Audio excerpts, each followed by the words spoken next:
قرآن مجید سورہ بقرہ اللہ تبارک و تعالی نے ارشاد فرمایا یا ایھا الذین آمنوا کتب علیکم الصیام، اے ایمان والو تم پر روزے فرض کیے گئے، کما کتب علی الذین من قبلکم، اسی طرح جس طرح تم سے پہلے لوگوں پر فرض کیے گئے تھے، لعلکم تتقون، تاکہ تم پرہیزگار ہو جاؤ، متقی ہو جاؤ، اللہ سے ڈرنے والے بن جاؤ، گناہوں سے بچنے والے بن جاؤ، اپنی زندگی کو رب رسول کے احکامات کی روشنی میں گزارنے والے بن جاؤ۔ روزہ ایک پریکٹس ہے، ایک مجاہدہ ہے، ایک جد و جہد ہے۔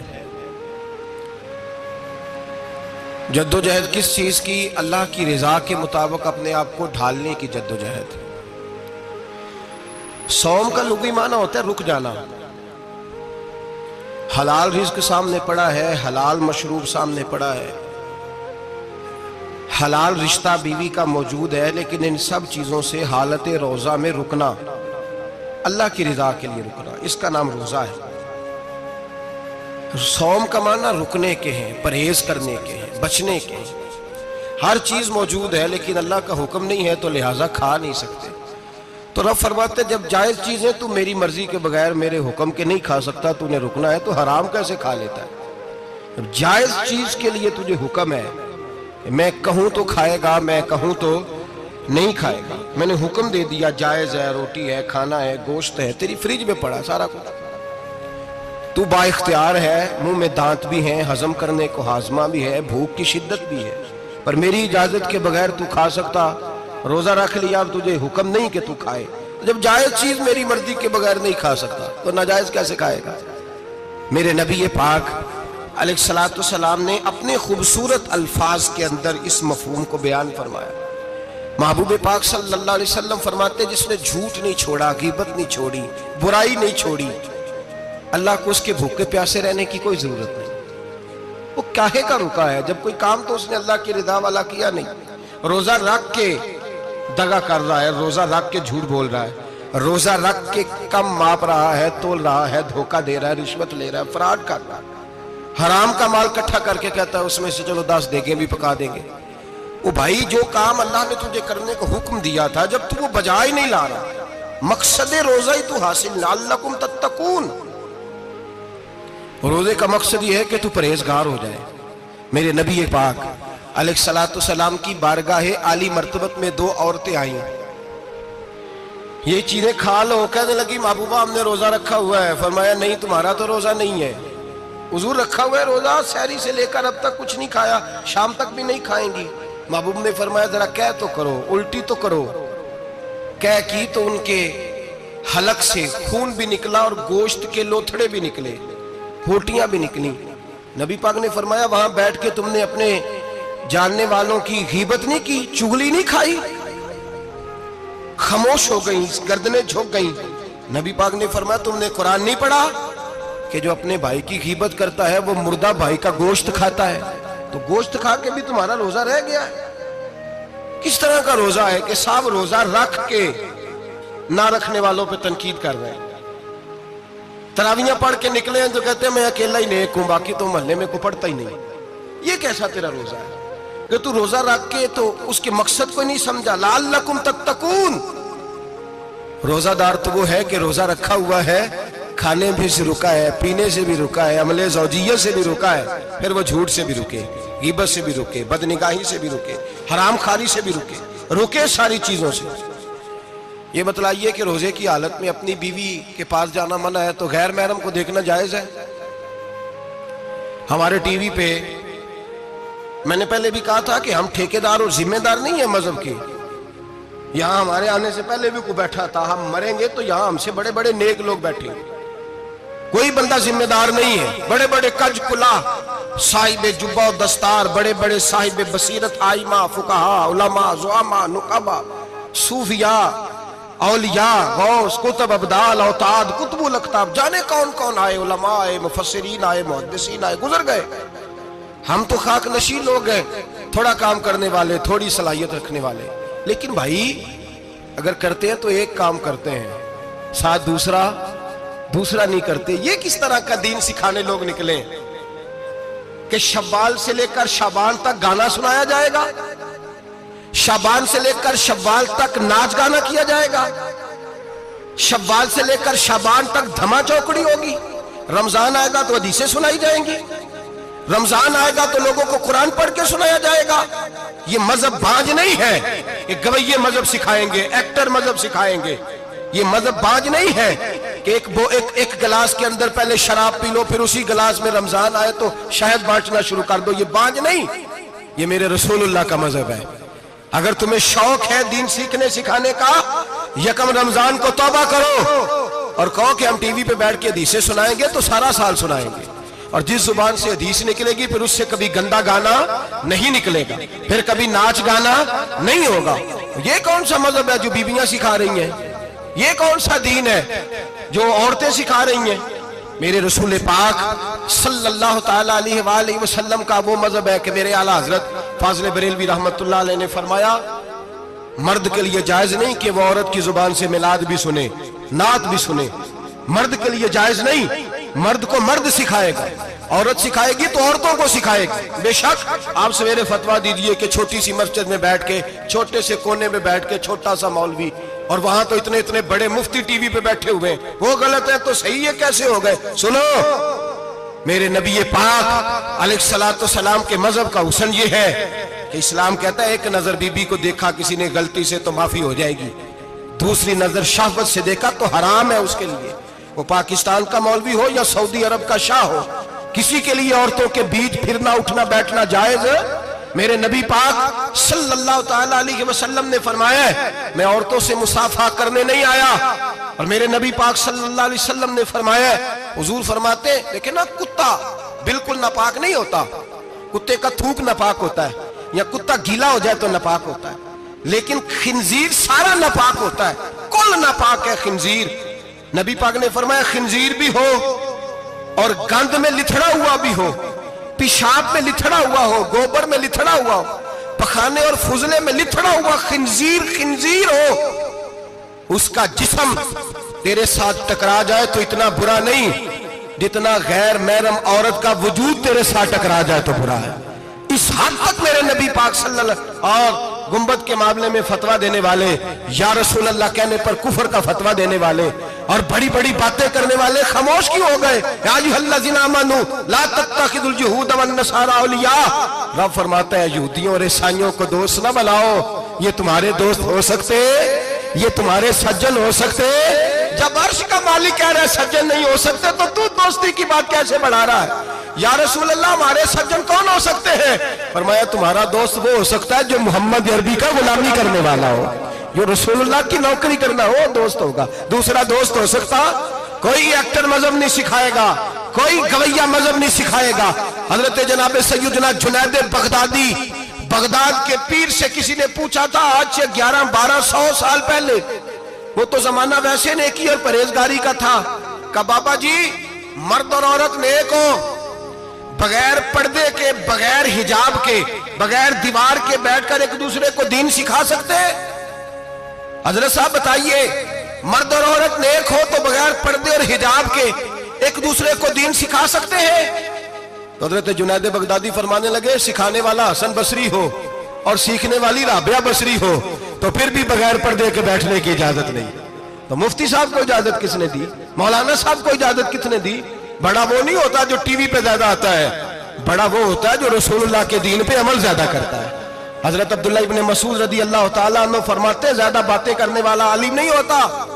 حضور پھر عالم کون ہوتا ہے؟ فرمایا پڑھو قرآن، انما یخشی اللہ من عبادہ العلماء، فرمایا بڑا عالم وہ ہوتا ہے جو اللہ سے زیادہ ڈرتا ہے، اس لیے کہ رب فرماتا ہے میرے بندوں میں سے جو عالم وہ ہیں جو اللہ سے زیادہ ڈرتے ہیں، خوف رکھتے ہیں۔ تو میرے بھائی رمضان المبارک میں بچنا ہے، پرہیز کا وقت ہے، تو کوئی شخص بھی کوئی شو نہ دیکھے، میری منت ہے آپ حضرات، کوئی شو نہ دیکھے۔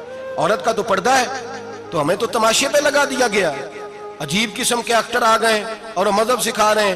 میری اپیل ہے آپ سے کہ سحری افطاری کے وقت ٹیلی ویژن بند رکھیں، کیا چیز کھول کے رکھیں؟ یا قرآن کھول کے رکھیں یا رسول اللہ کا فرمان کھول کے رکھیں، اللہ رسول کی طرف توجہ رکھیں، وہ سیکھنے سکھانے کا وقت ہے۔ چھوڑیں گویوں سے دین سیکھا جائے گا، آپ ہمیں کوئی شکوہ نہیں، یہ پکی توبہ کریں، سویرے آئیں، آئے آکے دین سکھائیں، اور میں ان سے بھی اپیل کروں گا کہ آؤ دین سکھاؤ۔ حضرت فضیل بن عیاض فرماتے ہیں میں ڈاکو تھا، کبھی کبھی چھپ چھپا کے جمعہ پڑھا کرتا تھا، پھر میں نے توبہ کی تو سچی توبہ کی، پھر میں نے توبہ کی تو رب کو راضی کرنے والی توبہ کی، پھر میں نے توبہ کی تو چھوڑی ہر شے، غریبوں کا لوٹا ہوا مال واپس کیا، جس کے پیسے نہ دے سکا اس کے گھر میں جا کے اس کی بھینسوں کو چارہ ڈالا، اس کے اونٹوں کی خدمت کی، میں نے قرضے چکائے۔ فرمایا میں سچی توبہ کر کے مسجد آیا، جس خطیب کے پیچھے میں جمعہ پڑھا کرتا تھا وہ میرے ہاتھ پہ بیعت کر کے مرید ہو گیا۔ اللہ تبارک و تعالیٰ نے اپنے بندوں کے دل میری طرف پھیر دیے، پھر تمہیں اس میں انعام دینے کی ضرورت نہیں پڑے گی، پھر تم کٹیا نشین بن کے بھی دین پھیلاؤ گے تو اللہ اس میں تاثیر پیدا فرما دے گا۔ تو روزے کا معنی رکنا ہے، روزے کا معنی بولیے، روزے کا معنی رکنا، کس سے؟ جھوٹ سے، غیبت سے، بدی سے، بدنگاہی، کھانے پینے۔ روزہ کس پہ فرض ہے؟ امیروں پہ کہ غریبوں پہ؟ جی کہنے میں تے کام ہی، میرا تو کام ہی محنت مزدوری والا، میں کیسے روزہ رکھوں؟ میں تو دیہڑی لگاتا ہوں تو روزہ کیسے رکھوں؟ میں نے نہیں کسی حدیث میں پڑھا کہ روزہ وہ رکھے جو دفتر میں بیٹھتا ہے۔ صحابہ کے زمانے میں تو دفتر ہوتے ہی نہیں تھے، کسی جگہ نہیں لکھا ہوا روزہ وہ رکھے گا جو اے سی میں بیٹھتا ہے، تب تو اے سی تھے ہی نہیں۔ حضرت ابوبکر صدیق رضی اللہ تعالیٰ عنہ سے لے کر جناب بلال تک سارے اپنے ہاتھ سے کام کرتے، سارے اپنے ہاتھ سے کام کرتے، سارے۔ حضرت عمر فاروق رضی اللہ تعالیٰ عنہ خلیفہ وقت ہونے کے باوجود مال غنیمت کے اونٹ چرنے جاتے تھے تو چراگاہ میں چھوڑنے میں جاتے تھے، لینے بھی آتے تھے واپس۔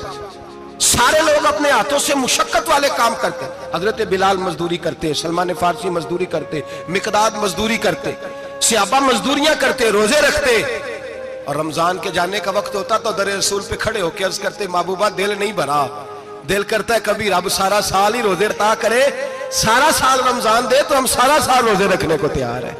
جذبہ تھا، طاقت تھی، ہمت تھی۔ آج نوجوان لڑکا ہے کہتا ہے مجھ سے بھوک برداشت نہیں ہوتی۔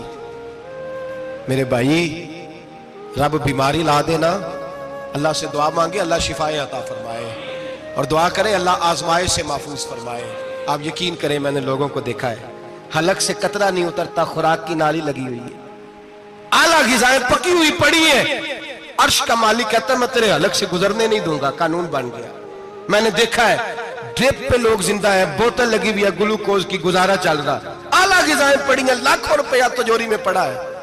مالک کہتا ہے تو نہیں کھا سکتا تو وہ کھانے نہیں دیتا، نہیں کھانے دیتا۔ ایک شخص یورپ کے علاقے کا، میں کسی کالم نویس کا پڑھ رہا تھا، وہ کہتا ہے میری خربوں میں جائیداد ہے لیکن میرے معدے میں ایسی تکلیف ہے کہ میں آٹے کو چھان کر جو اوپر سے بورا نکلتا ہے صرف وہ کھا سکتا ہوں، اس کے علاوہ میں کائنات کی کوئی نعمت کھا نہیں سکتا۔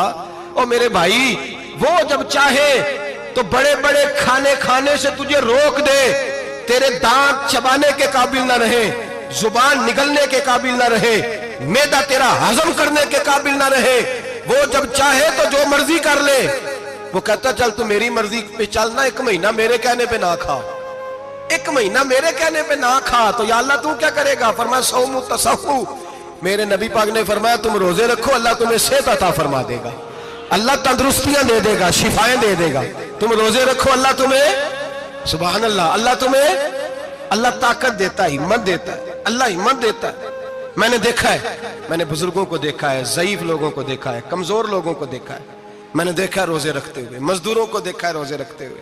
میں اپنے ابا جی کو کہتا ابا جی اتنی سخت گرمی اور مزدوری آپ کرتے اور مزدوری کے عالم میں روزہ رکھتے تو کہتے پتر روزہ کی آندا ہے، روزہ کدوں کو جاندا ہے، روزہ اپنی جگہ تے مزدوری اپنی جگہ ہوتے۔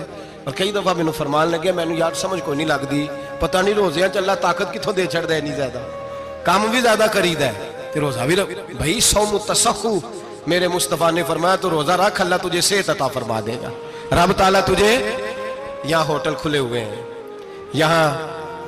یہاں عجیب حالات ہیں، ہوٹل کھلے ہوئے ہیں، لوگ بہانے ڈھونڈتے پھرتے ہیں، کہتے ہیں کٹ لگ گیا تھا ذرا، تھوڑا سا خون نکل آیا، سنی پلاس لگائی ہے تو روزہ نہیں رکھا، یہ ذرا مجھے تھوڑی دقت ہو گیا تو میں نے روزہ نہیں رکھا، کھانسی لگ گئی ہے تو روزہ نہیں رکھا۔ او خدا کے بندے، روزہ تو نعمت ہے۔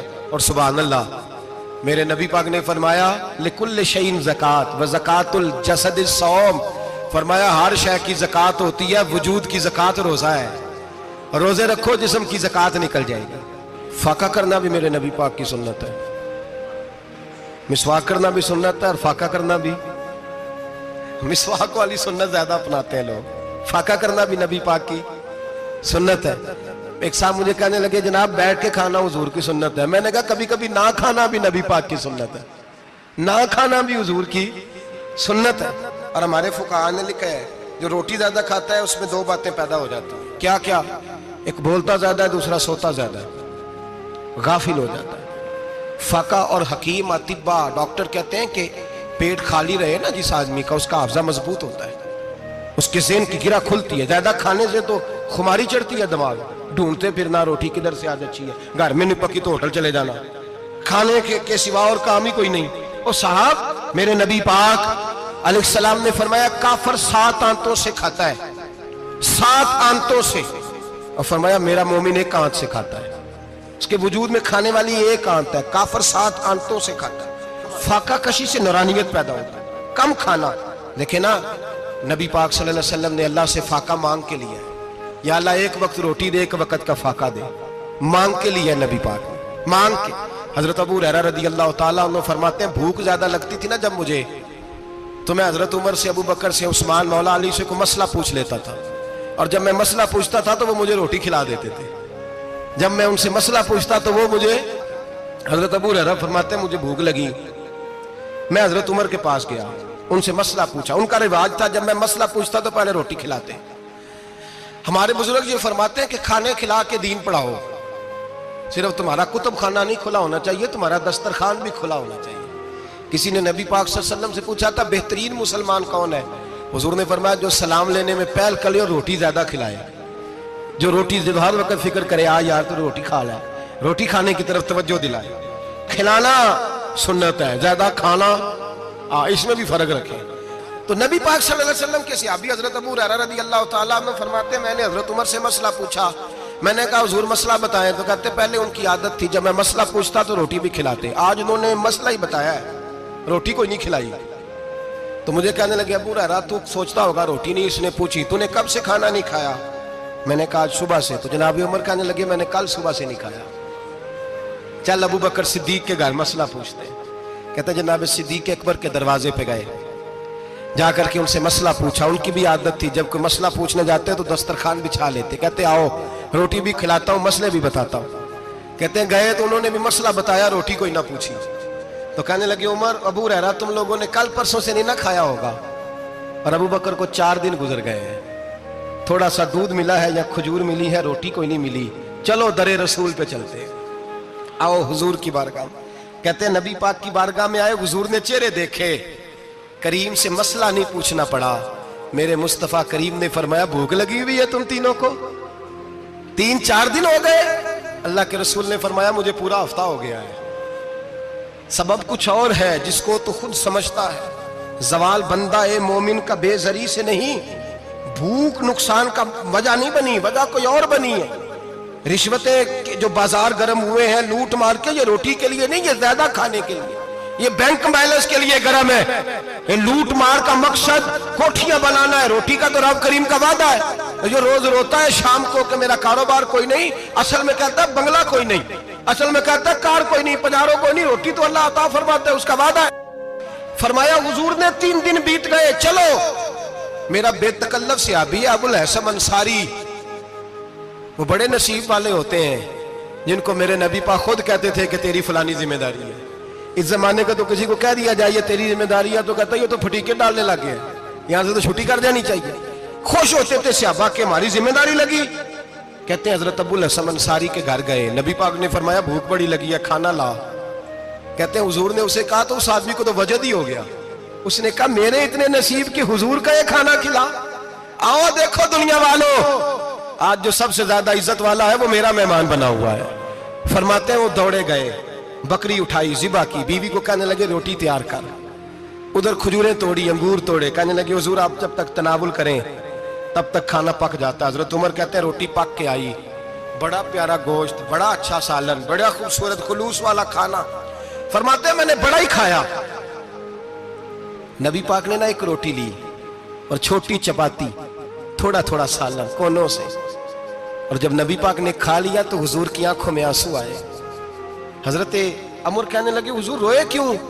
نبی پاک نے فرمایا سوچتا ہوں 7 دن کے فاقے کے بعد کھایا ہے، پر ڈرتا ہوں رب اس کا حساب پوچھے گا تو جواب کیسے دینا ہے؟ اس کا حساب بھی تو دینا ہے نا جو کھایا ہے۔ تو حضرت عمر فاروق کے ہاتھ میں کچھ چیز تھی، زور سے زمین پہ ماری، کہا محبوبہ 7 دن کے بعد بھی روٹی کھائے تو حساب دینا ہے؟ نبی پاک فرمانے لگے عمر وہ مالک ہے نا، تو جب دیتا ہے تو حساب نہیں لے سکتا؟ حساب تو دینا ہے، حساب تو دینا ہے، تیاری رکھو۔ صحابہ کرام فرماتے ہیں ہم نے ارادہ کیا کہ آج کے بعد ہم پھر فاقے کریں گے، کم کھائیں گے، اس لیے کہ حساب دینا ہے۔ میرے بھائی وہ فاقہ کشی کرتے تھے، ڈرتے تھے۔ یہاں تو لوگ کھا کے بیمار ہیں، کھاتے جا رہے ہیں، سوتے جا رہے ہیں، کھاتے جا رہے ہیں، سوتے جا رہے ہیں۔ یہ بھی وقت آئے گا رمضان شریف کا، سویرے درس پہ آؤ کہتے نیند بڑی آتی ہے، سویرے 2 سپارے پڑھ کے سویا کرو کہتے صاحب نیند بڑی آتی ہے، فجر کے بعد ہی تو وقت ہوتا ہے اللہ اللہ کرنے کا، شہری کا، کھاتے جا رہے ہیں، سوتے۔ لوگ جماعت سے نماز نہیں پڑھتے سو جاتے، جماعت کا ثواب چھوڑ کے سو جائیں گے۔ بھائی رمضان مبارک میں فاقہ کشی کی ٹریننگ ہوتی ہے، فاقہ کشی کی تربیت لے، رمضان میں روکے اپنے آپ کو، تربیت ہوگی۔ اور ہمارے صوفیاء فرماتے ہیں جو زیادہ کھاتا ہے اس کا نفس اس کو زیادہ پہ مائل کرتا ہے، خواہشات نفس پیدا ہوتی ہیں۔ میرے نبی پاک علیہ السلام نے جوانوں کو حکم دیا ہے، یا معاشر الشباب، او جوانوں، یا رسول اللہ کیا حکم ہے؟ فرمایا یا نکاح کر لو اگر طاقت ہے، نہیں طاقت تو روزے رکھو۔ حضور روزے سے کیا ہوگا؟ فرمایا تمہارا نفس کچلا جائے گا، شیطان وسوسہ اندوزی نہیں کرے گا۔ آج نوجوان بڑھ بڑھ کے کھاتا ہے، بہت زیادہ کھاتا ہے، کبھی اس ہوٹل سے کھاتا ہے، کبھی اس ہوٹل سے کھاتا ہے۔ اتنا زیادہ کھائیں گے تو نفسانی قوتیں اچھل کر کے آئیں گی، مشکل ہو جائے۔ شادیاں دیر سے ہوتی ہیں، ماں باپ آنکھیں بند کر کے بیٹھے ہوئے ہیں۔ اگر ماں باپ کی ذمہ داری ہو اور ماں باپ نکاح نہ کرے تو نبی پاک نے فرمایا بچے گناہ کریں گے تو جتنا گناہ بچے کو اتنا باپ کو بھی ہوگا۔ تو ماں باپ چپ ہیں، دوسرا شادی مشکل بڑی ہے، مہنگی بڑی، اور تیسرا نہیں کر رہے کچھ لوگ تو روزے بھی نہیں رکھ رہے۔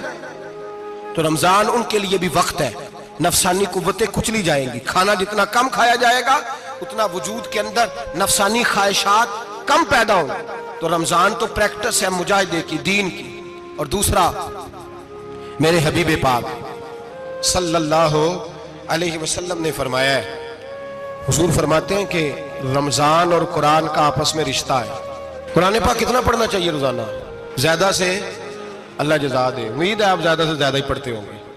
بھائی سنیں، حدیث مبارکہ میں نبی پاک نے فرمایا رمضان اور قرآن دونوں مل کے نا، بڑی پیاری حدیث ہے، فرمایا دونوں مل کے اللہ کی بارگاہ میں میری امت کی سفارش کریں گے، رمضان اور اللہ اکبر۔ کس طرح؟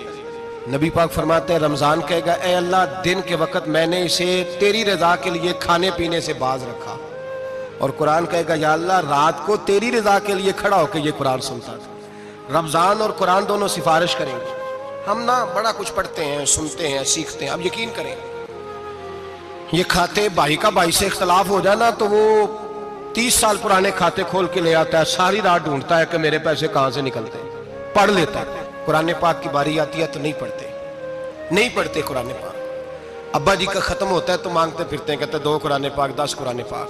یہ باتیں بتانی نہیں چاہیے، کرنی نہیں چاہیے، لیکن چونکہ تربیت کے لیے بیٹھا ہوں تو کر دیتا ہوں۔ میرے شاگردوں سے پوچھیں، یہاں مدرسہ ہے الحمدللہ، درجنوں طلباء ہیں، اساتذہ ہیں، میرے پیر بھائی ہیں، اور میرا یہ دعویٰ ہے کہ شاید کوئی کسی سے اتنا پیار کرتا ہو جتنے میرے شاگرد اور مرید مجھ سے کرتے ہیں، لیکن میں نے کبھی کسی سے نہیں کہا کہ ذرا سورت فاتحہ پڑھ کے دینا، میں نے اپنے ابا جی کو ثواب دینا ہے۔ پوچھ لیں کسی سے نہیں کبھی کہا، کبھی نہیں میں نے کہا کہ ذرا مجھے تھوڑا سا قرآن پڑھ دیں۔ میں اس کو ناجائز نہیں کہتا، پڑھوانا چاہیے، لیکن میں اپنے والدین کے لیے کبھی سوال نہیں کرتا کہ مجھے ذرا پڑھ کے دو، میں نے بخشنا ہے، اس لیے کہ میں نے ذاتی طور پہ روٹین بنائی ہے۔ میں سمجھتا ہوں کہ کائنات کے اندر میرے اوپر جن لوگوں نے احسان کیے ان میں سب سے زیادہ حصہ میرے ماں باپ کا ہے۔ میں سمجھتا ہوں اس بات، کتنا نالائق ہوں میں کہ میں 1 مہینے میں ایک قرآن پاک بھی پڑھ کے ان کی روح کو احسان نہیں کر سکتا۔ میرا یہ طریقہ ہے ذاتی، میں قدغن نہیں لگاتا، میرا ذاتی طریقہ یہ، الحمد سے شروع کرو اور 2 سورتیں چھوڑ کے قرآن پاک ختم کر دو آخری، اور پھر فلق اور ناس صورتیں ساتھ لے جاؤ۔ یہاں بیٹھ کے سالے ثواب نہیں کرنا، ختم نہیں دلانا، ساتھ لے جاؤ، قبر پہ کھڑے ہو جاؤ اور فلق اور ناس صورتیں قبر پہ بیٹھ کے تلاوت کرو، اور جو قرآن مجید پڑھا ہے ان کی روح کو وہاں احسال کرو۔ او بھائی، اولاد جب ماں باپ کے لیے پڑھتی ہے تو اسے کہنا نہیں پڑتا اللہ بخش دے، اس لیے کہ اولاد کی نیکیاں خود بخود ماں باپ کے کھاتے میں جمع ہوتی ہیں، خود نیکیاں جمع ہوتی ہیں۔ میرے بھائی تو بچوں سے یہ تو مطالبہ کرتا ہے کہ بیٹا اس سال رمضان المبارک میں میرے لیے ستو ضرور بنانا، فلانی چٹنی ضرور تیار کرنا، یہ کیوں نہیں کہتا بیوی سے کہ ڈشیں کم بنانا، تو بھی بیٹھ کے قرآن پاک پڑھ، میں بھی قرآن پاک پڑھتا ہوں، ادھر آؤ بیٹا یہاں بیٹھ کے تلاوت کرو، میں بھی کرتا ہوں، بیٹی ادھر آؤ بیٹھ کے قرآن پاک پڑھو۔ کتنا وقت لگتا ہے؟ حافظ اور قاری اور علماء اگر پڑھے تو 20-25 منٹ لگتے ہیں قرآن پاک کا سپارہ پڑھنے، اور اٹک اٹک کے پڑھنے والا بھی پڑھے تو 1 گھنٹہ لگ جائے گا۔ اور میرے نبی پاک صلی اللہ علیہ وسلم نے فرمایا جو قرآن پڑھتے ہوئے اٹکتا ہے اللہ اسے ڈبل ثواب عطا فرماتا ہے۔ فرمایا جو زبانی پڑھے سنگل ثواب، جو دیکھ کے پڑھے اسے ڈبل ثواب۔ حضور کیوں؟ فرمایا اس لیے کہ میرا قرآن دیکھنے پہ بھی اللہ ثواب عطا فرماتا ہے، قرآن دیکھنے پہ بھی اللہ ثواب دیتا ہے، دیکھنے کا بھی ثواب۔ رمضان شریف میں قرآن پاک پڑھے، کھل کے پڑھے۔ اور میرے بھائی اگر تیرا بچہ پڑھے، اگر تیری بیٹی پڑھے، کائنات کا خوش نصیب باپ وہ ہے کہ بیٹا قرآن پڑھے، چاہے ناظرہ ہی پڑھے، جس کی بیٹی پڑھے۔ زندگی میں انہیں اس کام پہ لگا جاؤ، مرنے کے بعد بھی پڑھیں گے۔ امام جلال الدین سیوطی شافعی رحمت اللہ علیہ فرماتے ہیں حضرت عیسیٰ قبر کے پاس سے گزرے، قبر پہ عذاب ہو رہا تھا، اللہ کا غضب برس رہا تھا، جناب عیسیٰ استغفار پڑھتے ڈرتے گزر گئے۔ تھوڑی دیر کے بعد، چند گھنٹوں کے بعد گزرے تو اسی قبر پہ پھول کھلے ہوئے تھے، رحمت برس رہی تھی۔ حضرت عیسیٰ علیہ السلام عرض کرنے لگے مولا تو بے نیاز ہے، میری طاقت نہیں تیرے کاموں میں بولنے کی، پر ابھی تو یہاں عذاب ہو رہا تھا، ابھی رحمت برس رہی ہے۔ جناب عیسیٰ کہتے ہیں آواز خدا بندی آئی، عیسیٰ بندہ بڑا گناہگار تھا، پاپی تھا، مجرم تھا، خطاکار تھا، لیکن جب اس کا انتقال ہوا، اس کی بیوی حاملہ تھی، اس کے پیٹ میں بچہ تھا، بچہ اس کے انتقال کے بعد پیدا ہوا، آج وہ 4-4.5 سال کا ہوا ہے، مکتب میں گیا ہے، مدرسہ میں گیا ہے، استاد نے بسم اللہ شریف پڑھائی ہے، فرمایا اس نے توتلی زبان سے کہا ہے بسم اللہ الرحمن الرحیم، کہ عیسیٰ مجھے بتلا اس زمین پر وہ معصوم جسے ابھی رحمان اور رحیم کہنا نہیں آتا، وہ توتلی زبان سے مجھے رحمان اور رحیم کہے اور میں اسی زمین پہ اس کے باپ کو عذاب دوں؟ فرمایا اس نے ایک بار رحمان اور رحیم کہا ہے، میں نے اس کی باپ کی قبر کو نور سے معمور فرما دیا ہے، نور سے بھر دی ہے قبر، برکت سے بھر دی ہے۔ اللہ کرے میرے بیٹے بھی قرآن پڑھے، اللہ کرے میری بیٹیاں بھی قرآن پڑھے، اللہ کرے ہم سب کی اولادیں قرآن پاک پڑھے۔ لیکن نا امام اعظم ابو حنیفہ رمضان میں 61 قرآن پاک پڑھتے تھے۔ کتنے؟ 60 ٹیک، اللہ اکبر۔ ایک قرآن پاک دن میں پڑھتے پورا، ایک رات کو پڑھتے، ایک تراویح میں پڑھتے، 61 قرآن پاک امام صاحب پڑھتے۔ آپ فرماتے ہیں میں نے چھوڑ دیے سارے وظیفے، میں صرف رسول اللہ کا قرآن پڑھتا ہوں، رمضان سارا قرآن پاک، سارا رمضان۔ اب تو عادت ہی نہیں رہی ہمیں قرآن پاک کی، اگر لوگ ناراض نہ ہوں تو محفل نعت ہوتی ہے تو تلاوتیں کتنی ہوتی ہیں، اور نعتیں ہم نے ذوق ہی نہیں بنایا، ذوق ہی نہیں بنایا ہم نے تلاوت قرآن کا، اس لیے کہ قراء علماء فقراء ان کو ہم تیار ہی نہیں کر رہے، ہم تو ایکٹر پال رہے ہیں جو پیسے لیتے ہیں نعت خوانی کے، معاذ اللہ۔ او میرے بھائی کیا قرآن میرے نبی کی نعت نہیں؟ حضرت عائشہ صدیقہ رضی اللہ تعالیٰ عنہ کے پاس صحابہ گئے، کہنے لگے اماں جی ہمیں نبی پاک کا اخلاق بتلائیں، تو اماں جی کہنے لگی جاؤ جا کے قرآن پاک پڑھو، کالا خلقہ القرآن، سارا قرآن میرے نبی کے اخلاق کا ہی نام ہے، یہ ساری نعت ہے، یہ ساری نعت ہے۔ اس نعت کو سننے لوگ کیوں نہیں آتے؟ اتنا راش میں اپنے نعت میں اتنا تراویح پہ کیوں نہیں ہوتا؟ اور ملت کا جوان یاد رکھے، بوڑھے تراویحاں پڑھتے ہیں، ضعیف تراویحاں پڑھتے ہیں، گھٹنوں میں درد ہے تراویحاں پڑھتے ہیں، بیمار بوڑھے تراویحاں پڑھتے ہیں، جوان وہاں چوک میں کھڑے۔ کیا جوانی اس لیے ہے چوکوں میں کھڑا ہوا جائے؟ کیا جوانی اس لیے ہے کہ سعودی عرب جانے کے لیے پاسپورٹ بنانا ہو تو 2.5 گھنٹے کھڑا رہے، تو شناختی کارڈ کے دفتر تو کھڑا رہے، پروٹیکٹر کے لیے کھڑا رہے، کافروں کے سامنے کاسا لیسی کرنے کے لیے تو کھڑا رہے، تو نوکری پہ جائے تو ساری رات کھڑا رہے، اور تو قرآن کے لیے کھڑا نہیں ہوتا؟ میرے محبوب نے فرمایا من قام ایمانا و احتسابا غفر له ما تقدم من ذنبه، فرمایا جو رمضان المبارک میں اللہ کی رضا کے لیے گناہوں کی معافی کے ارادے سے قیام کرے گا، راتوں کو عبادت کرے گا، اللہ اس کے پچھلے سارے گناہ معاف فرما دے گا۔ نوجوان ارادہ کریں، پروگرام بنائیں کہ انشاءاللہ قرآن پڑھنا بھی ہے، قرآن پڑھوانا بھی ہے، سننا بھی ہے، اور انشاءاللہ بولیے سننا بھی ہے اور پڑھنا بھی ہے اور پڑھانا بھی۔ ہمت کریں، دلیری کریں، آ کے کھڑے تو ہو، اللہ توفیق عطا کرے گا۔ پہلی بات یہ کہ روزہ رکھیں، دوسری بات یہ کہ قرآن پاک کی تلاوت کریں، اور روزہ رکھیں تو روزے کے سارے حسن سمیت اسے رکھیں. نبی پاک نے فرمایا رمضان غمخاری کا مہینہ ہے, غمخاری کریں. ہمارے زمانے میں دو قسم کی تکلیفیں ہیں. ایک تو غریب آدمی, اس کا حال یہ ہے کہ وہ مانگتے ہی گزارا کرنا چاہتا ہے. اس نے ہاتھ یوں کر لیا ہے تو اب اس کا یوں ہونے کو تیار نہیں. ضرورت اگر کسی آدمی کو کسی دروازے پہ لے جاتی ہے تو برا نہیں, لیکن سوال کا اپنے اوپر دروازہ کھول لینا یہ ٹھیک نہیں. فاقہ کشی پیدا کریں, حوصلہ پیدا کریں, تھوڑے پہ گزارا کرنا سیکھیں. غریبوں کو بھی اجازت نہیں کہ وہ نکل کھڑے ہوں میدان میں مانگنے کے لیے. ٹولنیاں نکلتی ہیں رمضان میں, جتھے نکلتے ہیں خیرات کٹھی کرنے میں. بچیں.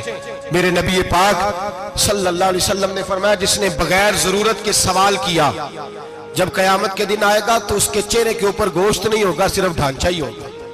اتنی بھیانک صورت میں آئے, بغیر اشد ضرورت کے سوال نہ کر, کبھی سوال نہ کر. اور امیروں سے گزارش ہے کہ رمضان ہمدردی کا مہینہ ہے, ہمدردی کریں تو سامنے والے کی عزت کا بھی خیال کریں. یہ بات درست ہے کہ غریب سیاںا نہیں ہوتا, اس لیے کہ جس کی جیب میں پیسے نہیں ہوتے بھائی اسے عقل بھی نہیں ہوتی. جس کے گھر کار نہیں ہوتی اسے چلانے کا طریقہ, جس کے گھر اوون نہیں ہوتا اسے چلانے کا طریقہ بھی نہیں آتا. جس کے گھر میں چیزیں ہوتی ہیں اسے چلانا بھی آ جاتا ہے. جدے گھر دانے اور کملے بھی اس کے سیانے ہو جاتے ہیں. تو چودھری صاحب, سیٹھ صاحب, نواب صاحب آٹا تقسیم کرتے ہیں, کھڑے ہو کے فوٹو کھچاتے ہیں, فیس بک پہ دیتے ہیں, اور ایک آٹے کا تھیلا اور 10 اخباروں میں فوٹو. اللہ سے ڈریں. رمضان ہمدردی کا مہینہ, ہمدردی کا. غریب کو دیں تو اس کی عزت کو رسوا نہ کریں. میرے نبی پاک علیہ السلام کے صحابی حضرت عبداللہ ابن عمر رضی اللہ تعالیٰ عنہ ڈھونڈ کے لاتے تھے مسکینوں کو, ڈھونڈ کے, اور جب لاتے تھے تو اپنے دسترخوان پر بٹھا کر اپنے ساتھ افطاری کرایا کرتے. اور پھر فرمایا اللہ تعالیٰ نے لن تنالوا البر حتی تنفقوا مما تحبون, اللہ کے راستے میں وہ چیز دینی ہے جو تمہیں زیادہ پیاری ہو. کون سی چیز جو تمہیں, میں تھوڑا سا بے باک ہوں, بعض دوستوں کے ساتھ, سب کے ساتھ نہیں. ایک دوست مدرسے میں گھی دینے آئے ایک دفعہ, تو وہ والا گھی دے گئے جو سب سے سستا تھا. تو میں نے کہا مجھے دیانتداری سے بچائے, آپ یہی کھاتے ہیں گھر میں؟ کہنے لگے نہیں. تو میں نے کہا پھر ہم نے بچے مارنے کے لیے تو نہیں نہ رکھے ہوئے, کیا وہ والا گھی اللہ کے راستے میں پیاری چیز دے رہی ہے نا, اس لیے گلے گلے نوٹ لوگ مسجد کے گلے میں ڈال جاتے ہیں, پھٹے ہوئے ڈال جاتے ہیں, کہتے ہیں جوڑ دیں گے مولوی صاحب. اور خدا کے بندے پیاری چیز دینی تھی تو نے, اور تو نے اس کا ترجمہ الٹ کر لیا ہے. سمجھ لیں رمضان المبارک میں کسی غریب کی مدد کرنی ہے تو ساتھ اس کی عزت بھی کرنی ہے. نبی پاک علیہ السلام کے دروازے پر جب یہ جملہ ایک ہے لیکن بڑا قیمتی ہے. صحابہ کہتے ہیں جب ہم دروازہ رسول پہ جاتے تھے خیرات بھی ملتی تھی اور عزت بھی ملتی تھی. خود بھیک دے خود ہی کہیں منگتے کا بھلا ہو. خیرات بھی ملتی تھی اور عزت بھی ملتی تھی. نبی پاک ساتھ عزت بھی دیتے تھے, مسکین کو غریب کو دیں اور خیر خائی کریں. جوتے بیچنے والے جوتوں کے ریٹ سستے کریں, کپڑا بیچنے والے کپڑے کا ریٹ, درزی صاحب بھی ریٹ سستا کریں, دکاندار بھی چیزوں کا ریٹ, حکیم صاحب پیسے کم لیں, ڈاکٹر پیسے کم کریں, حکومت نرخوں میں کمی کرے, اور یہ کام اجتماعی طور پہ کریں. میرے نبی پاک نے فرمایا رمضان غمخاری کا مہینہ ہے, اس میں غمخاری کرنی ہے, دوسرے کا خیال کریں, اظہار کریں, قربانی کریں. یہاں ہر چیز کا ریٹ بڑھ جاتا ہے رمضان شریف میں. ہر آدمی کہتا میرا سیزن آ گیا ہے, توجہ بڑھائیں, خیال کریں, غمخاری کا مہینہ ہے. اور پھر آپ لوگوں سے یہ بھی گزارش ہے کہ رمضان المبارک کا جب مہینہ آئے تو جس آدمی کے ساتھ نیکی کرنی ہے وقت پہ کریں. کسی غریب کو پیسے دینے ہیں, کپڑے دینے ہیں تو یکم رمضان کو دیں. میں اکثر دوستوں سے پوچھتا ہوں, میں کہتا ہوں قاری صاحب نو جوڑا کدو دیندے ہو؟ کہندے 27 والے دن. میں کہ مینوں لگ گئی سمجھ, تہاڈی سازش ہے کہ جڑے سواں کے پاہ نہ لوے. ایویں مولوی چودھری صاحب دے نال دے کپڑے پا لے تے کتے لکھیا ہے اینوں دینا ہے 27. تسی دسو 27 والے دن کو درزی سی کے دیندا ہے, اونوں 3 گنا بھی پیسے دئیے تے کہندا جڑے باقی نے انہاں دے نہیں بٹن پہ لگ دے میرے کولوں, کتھوں جوڑا سی کے. تو کس دن دیتے ہو قاری صاحب کو؟ کیا مقصد ہے؟ پہننے کے لیے دے رہے ہو یا اس لیے دے رہے ہو کہ نہ پہن سکے؟ تو بھائی آپ جب کسی کو کوئی چیز دیں گے تو کب دیں گے؟ جب وہ استعمال کر سکے. غریب کو لوگ فطرانہ دینے جاتے ہیں عید سے 1 دن پہلے, تو کیا کرے گا اس کا؟ نہ تو کپڑے خرید سکا نہ روٹی لا سکا. بلکہ میرے حضرت صاحب فرماتے ہیں رمضان سے پہلے دے دو, رمضان کی نیت کر کے رمضان سے 1-2 دن پہلے دے دو, اللہ رمضان جتنا ثواب ہی عطا فرمائے گا. رمضان سے پہلے دو جس کو کچھ ہے دن, قبل از وقت تیاری کرو. اور میرے قبلہ حضرت صاحب فرمایا کرتے اپنے کپڑے بعد میں, غریب کے بچوں کے کپڑے پہلے, اپنے گھر کی ضروریات بعد میں, غریبوں کی ضروریات, اس لیے کہ اللہ پاک نے ان کا رزق بھی ہمارے گھر بھیج دیا ہے. ہماری ڈیوٹی لگائی ہے کہ تم نے بانٹنا، بانٹنے والے بنو، اور یہ ذہن بنائے کہ پتہ نہیں کس کا حصہ تھا جو اللہ نے میرے گھر بھیجا، یہ ذہن بنا کے بانٹ، اور جس کو دینے جائے ہاں آپ کو اجازت ہے تھوڑا بہت پتہ کرنے کی، لیکن تھوڑا بہت تفتیش کرنے کی اجازت، بال کی کھال اتارنے کی اجازت۔ میں نے دیکھا ہے لوگ غریبوں کا انٹرویو لیتے ہیں، تیرا تو فلانا کمانے والا نہیں، تیرا تو فلاں بچہ، او بھائی بہت سارے غریب ایسے ہیں، بڑے ہیں جو کمانے کی کوشش کرتے ہیں لیکن ان کا سبب نہیں بنتا۔ ہاں ہے ایسے لوگ جو سعودی عرب چلے گئے ہیں، کہتے ہیں تیرا تو فلاں باہر نہیں گیا، ہے گیا ہے، لیکن سارے سعودی عرب جانے والے بھی مال کمانے کی طاقت نہیں رکھتے، کئی وہاں بھی بیٹھ کے بیچارے قرضوں میں الجھے ہوئے ہیں، وہاں والوں کے ظلم کا شکار ہے، بہت ساری آزمائشوں میں تو تفتیش کرتا ہے۔ میرے امام شافعی کا ایک جملہ اگر آپ کو یاد رہ گیا تو بات بن جائے گی۔ امام شافعی رحمت اللہ، بلکہ حضرت غوث اعظم جیلانی کے پاس وہ بات آپ کو زیادہ فائدہ دے گی۔ حضرت غوث اعظم جیلانی کو ان کا ایک مرید سمجھانے لگ گیا، کہنے لگا حضرت جی آپ سب کو ہی دیتے رہتے ہیں، ہر بندہ مستحق نہیں ہوتا، ذرا ٹٹول کے دیا کریں۔ تو غوث اعظم جیلانی فرمانے لگے بھائی مجھے تو لگتا ہے تو بھی ان چیزوں کا مستحق نہیں تھا جو اللہ نے تجھے عطا کر دی ہے، پہلے تو بتا تو مستحق تھا، تجھے اپنی حیثیت و اوقات کا پتہ ہے جو اللہ نے تجھے دے دی ہے، طاقت تھی، کوالٹی تھی، تیرے اندر وہ صلاحیت تھی، رب نے تو نہیں تیری تفتیش کی کہ تو قابل ہے کہ نہیں، تو اللہ کے بندوں کی تفتیش کرتا پڑتا ہے۔ امام شافعی فرمایا کرتے، امام شافعی فرماتے رب تجھے پرکھ کے نہیں دیتا، ٹٹول کے نہیں دیتا، رسوا کر کے نہیں دیتا، تو غریبوں کے ساتھ یہ سارا ظلم کیوں کرتا ہے؟ بس پتہ چل گیا وہ ضرورت مند ہے تو دے، اس لیے کہ اجر تجھے غریب نے نہیں دینا، اجر اللہ نے دینا ہے، اور اللہ اجر عمل پہ نہیں دیتا، اللہ تو نیت پہ اجر عطا فرماتا ہے۔ تو نیت دیکھ تیری کس طرح کی، تو میرے بھائی غریب کو دے قبل از وقت دے۔ رمضان مبارک میں چوتھا کام، بات آخری اور چوتھا کام سنیں، رمضان میں دین سیکھیں۔ شیطان قید ہوتا ہے زیادہ سے زیادہ، اور جب آدمیوں کا پیٹ خالی ہوتا ہے نا تو ذہن جو ہوتا ہے نا وہ بھی اس کا فریش ہوتا ہے، اس میں کوشش کریں دین سیکھنے کی۔ میرے نبی کریم صلی اللہ علیہ وسلم نے اس دین کو علم کا دین قرار دیا ہے، شعور کا دین قرار دیا ہے، فہم کا دین قرار دیا ہے۔ نبی پاک صلی اللہ علیہ وسلم نے فرمایا ایک عبادت کرنے والا عشاء کے بعد کھڑا ہو اور فجر تک نماز پڑھتا رہے، ایک عالم دین عشاء پڑھ کے سو جائے، اٹھ کے فجر پڑھ لے، تو وہ 70 عبادت کرنے والوں کا درجہ زیادہ نہیں، عالم کا درجہ پھر بھی زیادہ ہے، اس عالم دین کا درجہ زیادہ ہے، اس لیے کہ وہ لوگوں کو آگاہی دیتا ہے، شعور بخشتا ہے۔ یہ دین جو ہے یہ، اور نبی پاک صلی اللہ علیہ وسلم نے فرمایا عبادت کرنے والے پر عالم کا درجہ اتنا ہی زیادہ ہے جتنا میرا درجہ اپنے غلاموں پر زیادہ ہے۔ عالم کو حضور نے اتنا بڑا مقام دیا، دین سیکھیں، شعور حاصل کریں، یہ فقاہت کا دین ہے، شعور حاصل کرنے کا دین ہے۔ اور نبی پاک صلی اللہ علیہ وسلم نے فرمایا دین کی ایک بات سیکھ لینا 1000 نفل پڑھنے سے زیادہ درجہ رکھتی ہے، دین کی ایک بات سیکھ لینا 1000 جنازے میں شرکت سے زیادہ درجہ رکھتی، دین کی ایک بات سیکھ لینا، میرے نبی پاک صلی اللہ تعالیٰ علیہ وسلم ارشاد فرماتے 1000 مریض کی عیادت کرنے سے زیادہ درجہ رکھتی۔ فرمایا جس نے رات کے ایک لمحے میں دین کی ایک بات سیکھی، اللہ اسے ساری رات عبادت کرنے سے زیادہ ثواب عطا فرمائے گا۔ میرے ایسا فرمایا کرتے جب سیکھنے والے کو یہ ثواب ملے گا تو بتائیے سکھانے والے کو کتنا ثواب ملے، اسے اللہ کتنا درجہ۔ رمضان آ رہا ہے، شیطان قید ہے، دین پھیلانے کی کوشش کریں، جد و جہد کریں۔ بڑی نیند آتی ہے فجر پڑھ کے، لیکن اگر کسی کا ارادہ بن جائے کہ دین سیکھنا بھی ہے اور دین بچوں کو، تو پھر کوئی نیند غلبہ۔ ایک مثال ایک عالم نے سمجھائی، کوئی بزرگ تھے درویش عالم، ان کے پاس ایک عورت آئی، کہنے لگی میں بچوں کو سویرے بڑا جگاتی ہوں، بچے جاگتے نہیں نماز کے لیے۔ بڑا عجیب جواب دیا بزرگوں نے، درویش نے، عالم نے، کہنے لگے بی بی کیوں نہیں جاگتے، جگایا کر، بیدار کیا کر، اٹھایا کر۔ کہنے لگی بڑی جدوجہد کرتی ہوں، اٹھتے نہیں، بیدار نہیں ہوتے۔ اللہ والے تھے نا، کہنے لگے یہ بتا اگر اس کمرے میں آگ لگ جائے تو پھر بچوں کو کیسے بیدار کرے گی، آگ سے بچانے کے لیے کیا کرے گی؟ پھر تو بالوں سے پکڑ بھی گھسیٹنا پڑا تو گھسیٹ کے کمرے سے لاؤں گی، پھر تو چوٹیں لگتی ہیں تو لگ جائیں، پھر میں پرواہ نہیں کروں گی۔ آپ فرمانے لگے یوں سمجھ لے جہنم کی آگ جل رہی ہے، اگر تیرے بچے نے نماز نہ پڑھی تو آگ لگ جائے گی، اگر اس نے عبادت نہ کی تو اسے آگ، اب جیسے بھی تجھے اٹھانا پڑتا ہے اٹھا گھسیٹ کے باہر لا، لیکن اس کی نماز قضا۔ نیند بڑی آ رہی ہے سویرے، لیکن اگر دین نہ سیکھا تو مشکل ہو جائے گی۔ جیسے بھی اپنے آپ کو جگانا چاہیے، ہمت کرنی چاہیے، دلیری کرنی چاہیے۔ ہمیشہ مدحت خیر الانام میں گزرے، دعا ہے یہ عمر درود و سلام میں گزرے۔ آخر دعوانا